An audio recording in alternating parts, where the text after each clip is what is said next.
सकाळी सकाळी ना मी मंदिरात जात होते कारण आज होती दत्त जयंती. हार, फुलं आणि नारळ घेऊन मग पोचले मी मंदिरामध्ये.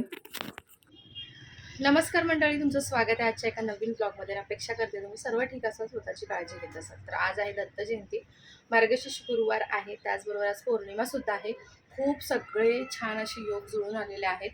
तर आता आजचं दिवसभराचं जे काही रुटीन असेल तुमच्यासोबत शेअर करेनच. आता जस्ट मी मंदिरात जाऊन आली दत्तगुरूंच्या, कारण आमच्या बिल्डिंगच्या जस्ट खालीच मंदिर आहे. सो म्हटलं चला सकाळची सुरुवात जी आहे ती आपण दत्तगुरूंच्या दर्शनाने करूया. तर बाकीचं जे काही रुटीन असेल माझं तुमच्यासोबत नक्की शेअर करेन. तर ब्लॉग कंटिन्यू पहा आणि नेहमीप्रमाणे आवडल्यास लाईक, सबस्क्राईब, शेअरसुद्धा करा. मी ना पूजेची सुरुवात ही स्वच्छतेपासूनच होते, तर मी सुद्धा तेच करत होती. आधी घर वगैरे सगळं स्वच्छ करायचं होतं. त्यानंतर ना हा दरवाजा आहे तो पुसून काढायचा होता, कारण आज दत्त जयंती होती, पौर्णिमा होती, त्याचबरोबर गुरुवारसुद्धा होता. तर त्याच्यासाठी म्हटलं हा दरवाजा आधी क्लीन करून घ्यावं, कारण अशा विशेष दिवशी ना मी दारावर जे स्वस्तिक काढते तर ते पुसून, आधीचं स्वस्तिक पुसून मग पुन्हा व्यवस्थित नवीन स्वस्तिक काढत असते. त्यामुळे म्हटलं चला दरवाजा सगळा क्लीन करून घ्यावा. आणि आज हळदीचं लेपनसुद्धा करायचं होतं. त्यामुळे सगळं घर स्वच्छ करून घेतलं. त्यानंतर दरवाजा स्वच्छ केला. इथे हळदीचं लेपनसुद्धा करून घेतलं. हळदीच्या लेपनाचं ना खूप जास्त विशेष महत्त्व आहे आणि गेली 2-3 वर्ष मी हे सगळं करत आहे अगदी नियमितपणे, आणि याचा खूप फरक पडतो आपल्या घरामध्ये. तुम्हीसुद्धा नक्की करून बघा, याचे खूप सारे फायदे आहेत. तुम्ही जर गुगल केला तर त्याच्यावरसुद्धा तुम्हाला हे सगळं मिळून जाईल. त्यानंतर आता मला पूजासुद्धा करायची आहे. पूजा काही डिटेलमध्ये तुमच्यासोबत शेअर करत नाही, कारण याआधीसुद्धा मी बऱ्याचदा पूजेचा तुमच्यासोबत व्हिडिओ शेअर केलेला आहे. तर आता पूजा सगळी आवरून घेते पटापट. तर देवाची आजची पूजा कशी झालेली ना ती सुद्धा तुम्हाला दाखवते.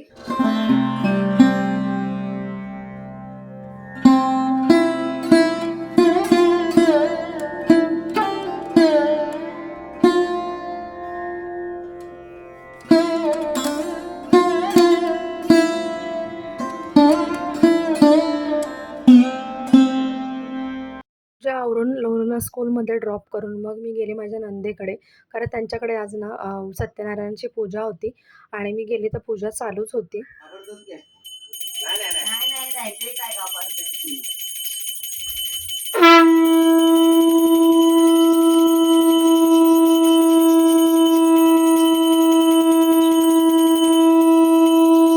तर सर्व पूजेची तयारी जी आहे ना ती माझी झालेली आहे. ती तुम्ही बघू शकता. जे जे लागणारं साहित्य आहे ते सगळं काढलेलं आहे.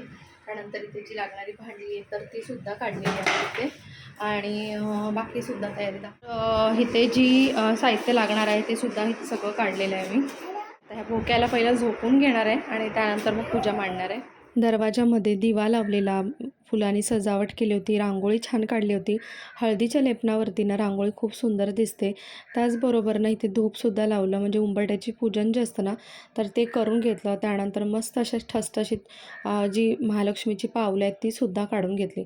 हळदी आणि कुंकवावरती ना पावलं खूप सुंदर दिसतात. खरंच तुम्हीसुद्धा ट्राय करा आणि खूप जास्त प्रसन्न वाटतं. एक पॉझिटिव्हिटी तुम्हालाही फील होईल. त्यानंतर इथे ना धूपसुद्धा लावून घेतलं होतं आणि सगळी मांडणीसुद्धा केली होती. सिंपल अशी मांडणी होती, फार काही केलं नव्हतं. तर ही देवीची साडी जी तुम्हाला मी दाखवली होती छोट्या व्हिडिओमध्ये, तर हीच साडी आहे. मला जास्त काही सजावट करायला मिळाली नव्हती.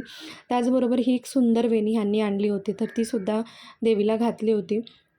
छोटा फोटो अशा प्रकारे मांडून त्याला छोटासा मोत्याचा हार घातला होता, त्यामुळे अजूनच ते छान दिसत होतं. आणि आज दत्त जयंतीसुद्धा होती, त्यामुळे मग मला ना जे माझ्याकडे ग्रंथ आहेत तर त्यांचीसुद्धा पूजा करायची होती. दत्तगुरूंचा माझ्याकडे फोटो वगैरे काही नाही आहे, त्यामुळे मग मी स्वामी समर्थांचं आणि गुरुचरित्राचं पूजन करून घेतलं. नित्यसेवेचे जे पुस्तक आहेत माझ्याकडे तीसुद्धा ती मी मांडली होती. म्हणजे एकंदरीत सगळ्या ग्रंथांची पूजा करून घेतली, माळ जपली. मला जी काही छोटीशी सेवा करायची होती स्वामींची, दत्तगुरूंची, ती करून घेतली. त्यानंतर इथे पोथीही वाचून घेतली. तर पोथी वाचताना सुद्धा ना छान वाटत असतं, प्रसन्न वाटतं, आणि ही पोथी कधी आपण वाचून होतो हे सुद्धा आपल्याला कळत नाही, कारण आपण इतके मग्न होऊन गेलेलो असतो. त्यानंतर इथे मला आरतीसुद्धा करायची होती, तर ती मी आता आरतीसुद्धा करून घेणार आहे.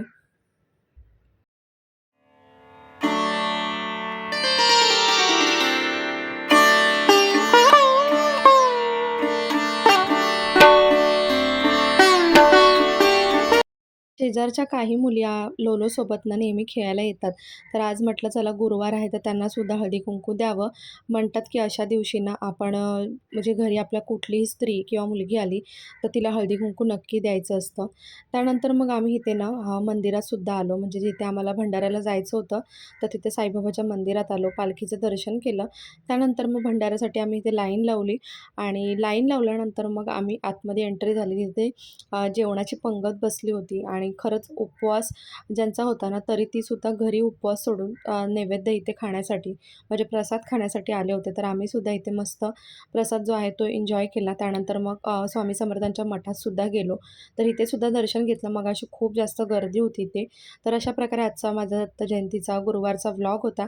तुम्हाला कसा वाटला मला नक्कीच कॉमेंट सेक्शनमध्ये सांगा. आणि ही ते एक ना अन्नपूर्णा देवीची जी पूजा होती ना, ती राहून गेली कारण आज अन्नपूर्णा जयंतीसुद्धा होती. माझ्या लक्षात होतं, पण नंतर ना कामाच्या गडबडीत माझ्याकडनं ते राहून गेलं.